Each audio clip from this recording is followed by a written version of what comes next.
Establishment کو دینے کے لیے جو منہ ہے وہ انہوں نے اب چھوٹے بھائی صاحب کو رکھا ہوا ہے، وہ ساتھ میں خواجہ آصف اور چودھری نثار علی خان کو بھی بغل میں داب کے لے جاتے ہیں کبھی کبھی، اور سلوٹ شلوٹ مار کے اور بوٹ شوٹ پالش کر کے، اور جناب وہ اس کے اوپر بلکہ اگر پالش نہ ہوا تو تھوک پھینک کے تو وہ پالش کرتے ہیں، ہمیں باہر نکال کے بتاتے ہیں کہ میں تھوکتا بھی نہیں ہوں بوٹ کے اوپر، حالانکہ انہوں نے تھوک جو پھینکا ہوتا ہے وہ ٹاکی مارنے کے لیے پھینکا ہوتا ہے. سر دیکھیں شائن کیسی آئی. ٹھیک، وہ جو اندر بوٹ چمکانے جاتے ہیں گیٹ نمبر 4 سے، تو وہ تھوک پھینک کے چمکانے جاتے ہیں اور باہر نکل کے صرف یہی بتاتے ہیں کہ میں تھوک پھینک کے آیا ہوں بوٹ کے اوپر. ٹھیک ہے، تو میں یہی دس دیں پہن بھی یہی دس دیں میں تھوک سٹ کے آیا بوٹ دیتے میں جناب. ٹھیک، لیکن وہ تھوک انہوں نے بیسیکلی شائن نکالنے کے لیے کیا ہوتا ہے، جبکہ میاں صاحب جو ہیں وہ جو منہ لوگوں کو دیا ہوتا ہے وہ منہ جو ہے میاں صاحب دوسری طرف پھیر لیتے ہیں جب وہ حکومت میں آتے ہیں.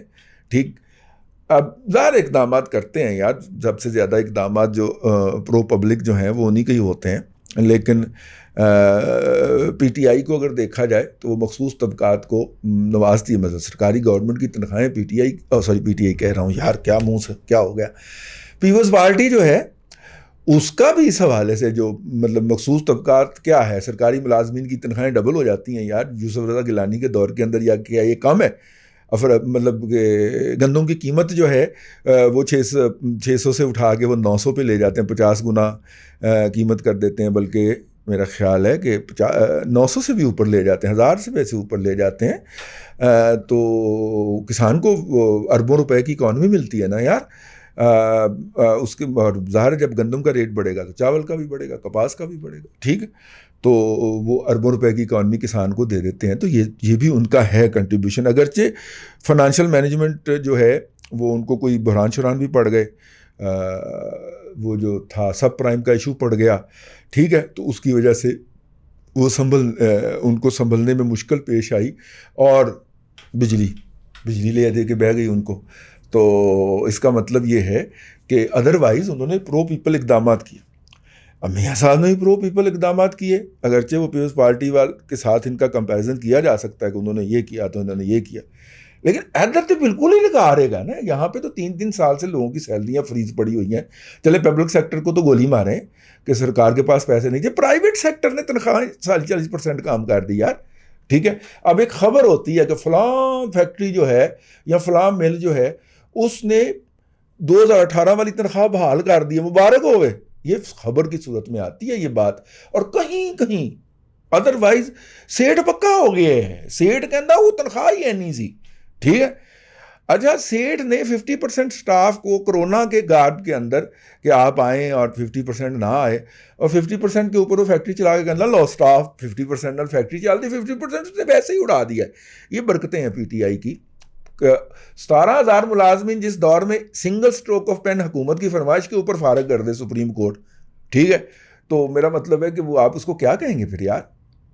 اینی ہاؤ حکومت کی فرمائش ہی تھی نا جی، حکومت اپلیکیشن لے کے گئی ہوئی تھی، تو ہم تو حکومت کی فرمائش ہی کہیں گے نا. خدا رہا کہیں وہ عمران شفقت کو جس طرح رگڑ رہے ہیں، میں نہیں کہ عدلیہ کے خلاف کوئی پھیلا رہا، میں تو ویسے بتا رہا ہوں کہ حکومت فرمائش لے کے گئی تھی سر ریٹن فارم کے اندر، تو اس کے اوپر سپریم کورٹ نے وہ بندے فارغ کر دیے. وہ بندے غلط اپوائنٹمنٹ تھے یا صحیح تھے، یہ اب بحث سمٹ جانی چاہیے. ان میں سے بیشتر لوگ ریٹائرمنٹ پہ پہنچ گئے تھے. اینی ہاؤ، یہ اگر ہم کمپیریزن کرنے کے اوپر آئیں تو شاید پیپلز پارٹی اور پی ایم ایل این نے کچھ نہ کچھ لوگوں کی بہتری کے لیے کام کیا ہو. ادھر تے بیڑے ہی غرق ہوئے پے نا. اور ان کو ٹارگٹ کیا دیے گئے ہیں ان کے کتوں کو کہ جناب یہ جا کے لوٹ گئے، کھو گئے، مر گئے. پی ایچ ڈی پروفیسر سے لے کے گلی کے چمونے تک ایک بکواس ہی، ایک بیانیہ ہوتا ہے سب کا. میں پچھلے دنوں اس طرح کے 4 لوگوں سے ملا ہوں اور بیٹھتی پنا کی مہنگائی کتوں ہے جی، مہنگائی کتوں، یونیورسٹی دا پروفیسر ہے، مہنگائی کتوں ہے جی. میں کھلو یا تینوں پھاڑ دا میں مہنگائی کیوں نہیں گی ماما، یونیورسٹی دے وچ پڑھانا ہے، 2 کنال دا مکان انجوائے کرن دے ہیں، تینوں کادی مہنگائی لگے. مہنگائی تے انہوں لگے جڑا جا کے دکان تو سودا خریددا ہے، روزانہ مزدوری لبدا ہے. ٹھیک ہے، ٹھنڈا ٹھار کیتا ہے. اخیر تے انہیں پھر جڑی حرکت کرنی ہوندی ہر یوتھیے نے کہ محفل ختم ہونے جب آپ اٹھ جائیں تو سیاستدانوں کو وہ گالیاں تسی کہو اس پہ زیان تاری کیوں ہو گیا؟ یہ ہذیان کیوں بکنا شروع ہو گیا؟ اتنی دیر میں آپ کی گاڑی پاس آ جاتی، گاڑی میں بیٹھ کے آپ گھر روانہ ہو جاتے ہیں. یہ ایک ٹپیکل یوتھیے کی نشانی ہے، ٹھیک ہے، بلکہ اس کی نشانی ہے جس کی یوتھیوں کے بھی باپ کے ساتھ تار ملی ہوتی ہے. یہ اس کا رویہ ہے. اور یہ میں نے ایک دفعہ نہیں دیکھا، میں نے اس پہ الگ ایک ویلاگ کیا ہے ویسے، بائی دا وے آپ اس کو انجوائے کیجیے گا. کمنگ بیک، میاں صاحب آپ کا ووٹر آپ سے آگے گزر گئے، ٹھیک ہے، وہ والا بات نا کہ اب تو وہ جنت سے بھی آگے گزر گئی ہوگی، ہے نا. وہ لطیفہ تو آپ نے سنا ہوگا، ایک خاتون فوت ہو گئی نا، تو خاتون کا دیور جو تھا وہ خاتون کے ہسبینڈ سے بیٹھا، وہ پھوڑی پہ بیٹھا کہہ رہا تھا، وہ جو بعد میں بیٹھتے ہیں نا ہمارے ہاں، تو وہ بیٹھا کہہ رہا تھا کہ پائن پابو جڑی جنتا سے پہنچ گئی ہونی ہے. تو میاں جو تھے، جو کہ رنڈوے ہوئے تھے، جن کی بیگم صاحبہ فوت ہوئی تھی، اس نے کہا جنی وہ تیز سی، وہ تو جنتا تو بھی اگے ٹپ گئی ہونی ہے. میاں صاحب تو آڈا ووٹر اگے نو ٹپ گیا، ٹھیک ہے.